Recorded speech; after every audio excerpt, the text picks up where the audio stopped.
Hey everyone, welcome to my channel. My name is Dibyendu Dash, and in this video I'm going to discuss about how should you prepare in these months of before boards and your JEE exam, whatever you are going to prepare for. So this video definitely help you to boost up your preparation strategy, and I will discuss all that thing I used during my board preparation days, and I hope कि तुम लोगों की preparation बहुत अच्छी तरीके से चल रही है. तो if you're interested about this topic, so let's get started. And before that, if you're new here, make sure to subscribe this channel so that whenever I upload a video, then you get notified about that. Okay, so let's get started.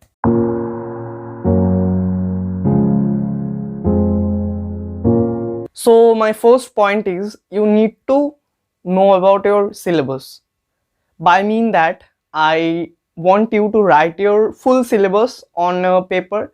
I mean, for maths, you need to write down your total syllabus on a paper, and for physics, chemistry, whatever subject you are preparing for, you need to write down the whole syllabus in a paper.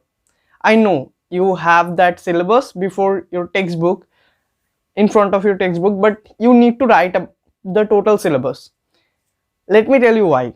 When you write your syllabus, you need to stick them in front of your study table or where you study. How would it help you?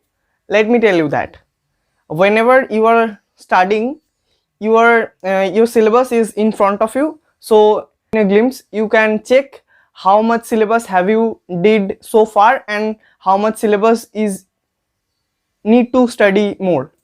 Okay, so whenever you are revisioning, so you can use that syllabus written in front of you, so that would help you in preparing for boards and JEE, whatever you are doing right now. So my next point is you need to prepare a timetable for you. By mean timetable, I don't want you to prepare a timetable with your breakfast time, like you don't need to add all those things you are gonna do in a day in your timetable. You just need to prioritize things. Like if you want to study physics in morning, you need to have a proper shift in morning for physics, and if you want to study maths in night, you have to have a proper 2 or 3 hour long study shift for maths or whatever. I just want you to prioritize your subject or things before you are gonna do that.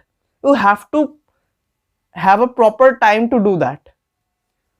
Whenever you are managing your time, you need to have a timetable so that you could get the total benefit out of that.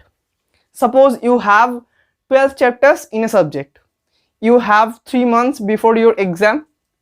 You are gonna revision all those chapters. So you can divide 2 by 12, 6 chapter. You have to cover 6 chapter in first month, and then in next month you have to cover 6 chapters. Then in last month you have to revision all those 6 chapters in a while.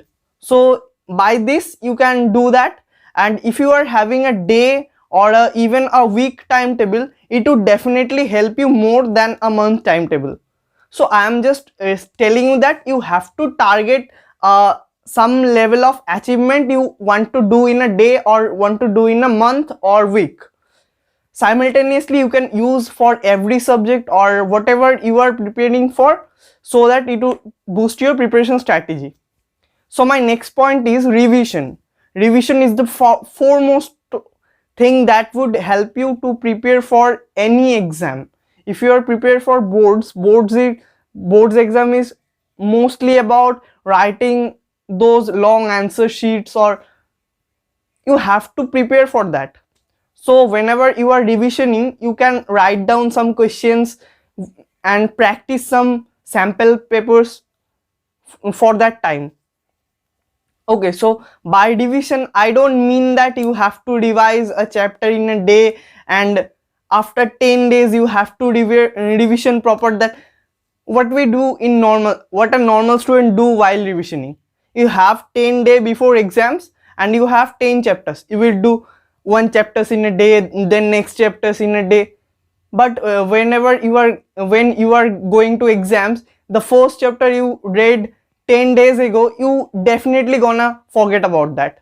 So you don't need to do that. You have to make a shift. If you have 10 days, you have to make a shift about 5 days, 5 days. So in first 5 days you can revision all those 10 chapters, and in next 5 days you can revise all next 10 chapters or revise it again, so that you could memorize everything that you read during the revision period. So you have to have a plan for that. You can't do like, I would revise this chapter today and I'm gonna go for exam after 10 days about this chapter. You are definitely gonna forget about that. So don't do that, and follow these 3 tips, and that would definitely help you to get at least 90% in your board exams. It's easy to score, but you have to have a proper plan for that. If you are not planning for that, you would not get those high marks. To get that high marks, you don't have to a high IQ student. You just need to plan properly. If you are planning in a proper way, you would definitely get that marks. It's not so much hard to get a 90% or 95%. It's so easy. But if you are sticking to plan, you have to stick to your plan. If you are making something planned that you would do subjects in a day, you have to complete that. You have to achieve your everyday goals so that you could score better in your exams. I hope you have enjoyed this video and learned so much from this. If you have liked this video, make sure to like this video and share with your friends. And if you're new here, make sure to subscribe this channel for more updates. I would definitely make videos on that. So much best wishes for your upcoming board exams. Hope you would definitely do something great, and keep following Dibyendu Das, and best of luck. See you in the next video. Till then, take care. Bye bye.